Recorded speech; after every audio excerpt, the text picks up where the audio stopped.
Hey, what's up guys? This is episode 5 of Battle Panic on Panic Mode.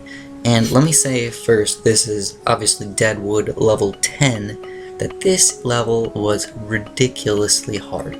So what happened was, I actually kept losing on this level, and I said, you know what?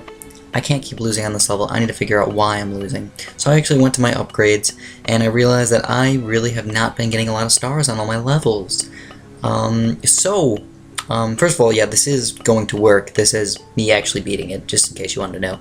But I actually went and I looked at my upgrades and I'm like, I don't have enough stars, guys. I don't have enough upgrades. And that's what's causing me problems, I think. So what I actually did is I went through my normal mode, my hard mode, and my panic mode, and I actually got all of them up to 3 stars. And then I decided, okay, let me come back to this level, see how much better I got. So I actually did that for you guys. I actually went back and I made sure that I came back and I was the best and made the best awesome walkthrough for you guys. At least a good enough playthrough for you guys to understand what you're supposed to do on this level.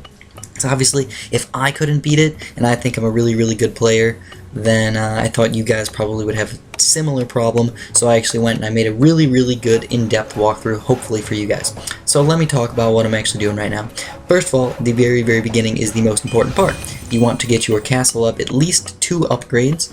So that being said, I started off, I got like 850 coin. By that point, you should get your 300 extra coin and your extra 100 wood. By the way, this isn't the best walkthrough for a somewhat noob or medium level play. It's more of an you need to play panic mode kind of, because it's so friggin' intense. But what you want to do is try to get your castle up 2 upgrades, basically using the best macro as possible, which means keep your resources as close to 0 as possible or only get exactly what you need. And then what you want to do is start building your stable and start upgrading your castle up to the 3rd upgrade, but don't upgrade your castle up to the 3rd upgrade. And I'm going to show you why in just a little bit.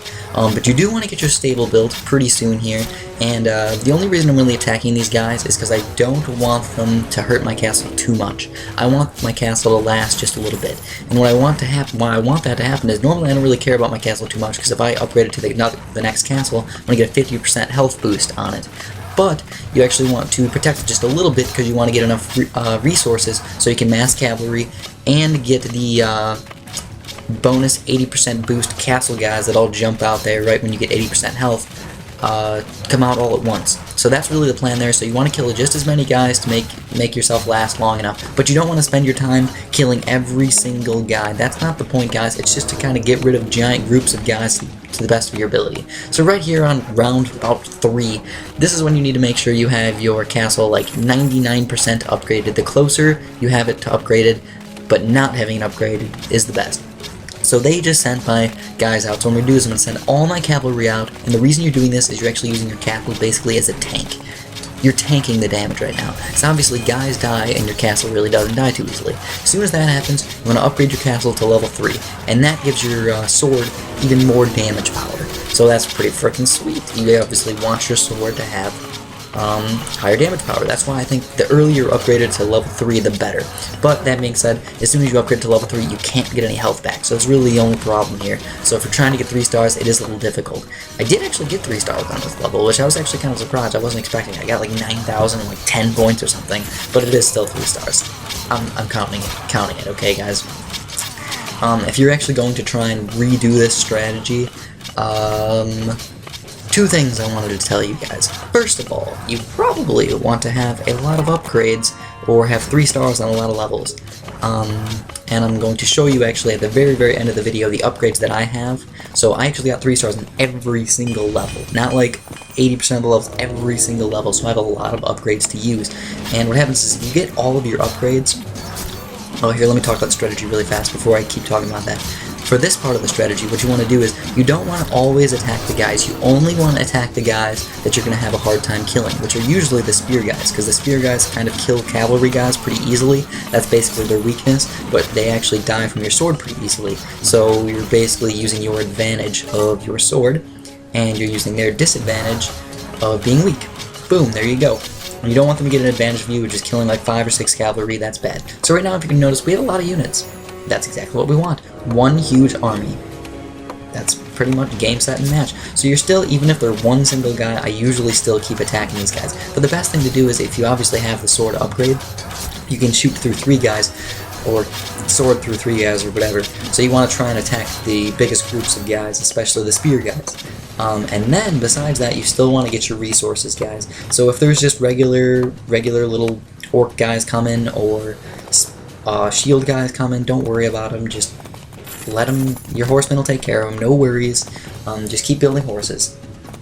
And the plan is to get as many horses as possible. Now I've heard a couple people saying, "Oh my God, the infantry are the best thing ever. Why don't you get the infantry instead of the cavalry? They're better. You can train so many of them so fast." Wrong. I disagree with you 100%. I've tried using the infantry, and when you're playing on medium mode, okay, good enough for me. The infantry work alright. But when you get to hard mode, maybe the infantry will work for you. Probably they actually will, because hard mode actually was not that bad. But panic mode, especially rounds 10, 11, and 12, good luck with your infantry, buddy. Just go cavalry, trust me on that. Anyways, I'm trying to be a little bit quiet. Hopefully you guys understand that I'm actually doing this commentary at like 1 o'clock in the morning, and lots of people are trying to sleep in my apartment, so I gotta be a little bit quiet. But I'm still going to try and make this as exciting as possible, because I was actually really happy that I actually beat this. I actually beat level 11 and 12. I just have to commentate through them. I actually didn't do a live commentary on this one because I was planning on speeding it up, but then I realized, nah, I really don't want to speed it up because you guys might not be able to follow it. So yeah, I didn't actually do live commentaries on my last 3 episodes. Hopefully you guys don't mind about that. I did beat them on my first try though, after I beat this level, so it was just straight 1, 2, and 3. So hopefully you guys will appreciate that. The last 2 levels actually weren't that bad. I even got 2 and 3 stars on them, and I'll probably go back and get 3 stars on the last level that I didn't get before. But back to this strategy, all you really want to do is keep massing cavalry. Obviously, like I said, don't attack too many guys. It's more about getting the coin and making more cavalry. But if those little spear mofos that I obviously hate, which I've mentioned probably quite a few times in my commentary so far, yeah, kill those, because nobody likes them at all. Those guys are evil. In fact, they can suck my balls. I don't like them at all. So anyway, yeah, see, there they are. Look at them just throwing spears. My horsemen just one-hit kills. Terrible. Terrible, terrible. And obviously, if you can actually kind of tell, I'm actually being a little bit of a noob on the left side there. I probably should have been sorting them, but I didn't. And one other thing I actually don't like about this game, I really like this game, guys. It's really fun. I'm gonna actually, as soon as I stop playing, as soon as I beat it though, I'm just gonna stop playing it, no lying. It's not as replayable as Balloon Star Defense and such, but it was a good 10, 11 hour game to play for free, so I actually enjoyed it a lot.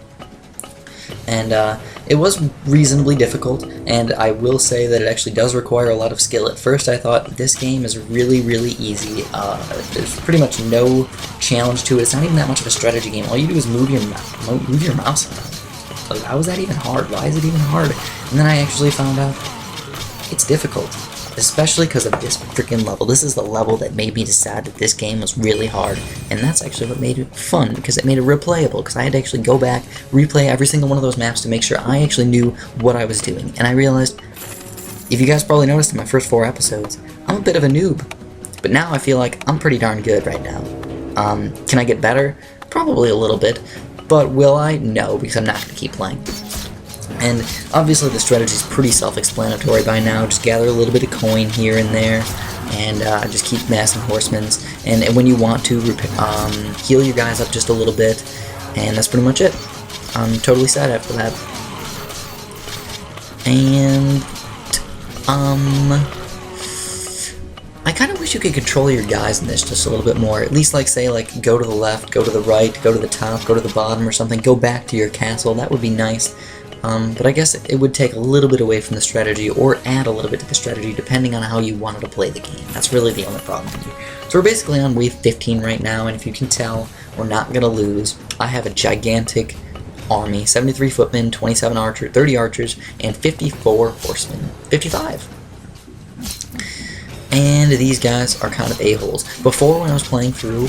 Oh wait, let me talk about the upgrades before the video is over. The upgrades that I got all the upgrades, and then there's these elite upgrades that you might be seeing that might be locked on the right side there. And what I did for my elite upgrades was I actually upgraded all the bottom upgrades. I forget what it was. I think it makes your units 1% stronger per point, which I think I'm actually going to show you guys this really fast.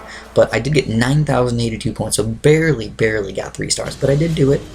And I just wanted to show you guys my upgrades right here. So I have all the upgrades here, and then there's these elite upgrades over here on the right side. And I just got these ones right here. I got all the ones on the bottom. I didn't feel like upgrading my attack too much. But yeah, that's all I got for you guys, so I appreciate it if you like this for me, because this was hard to do, but that's all I got, so have a fantastic day.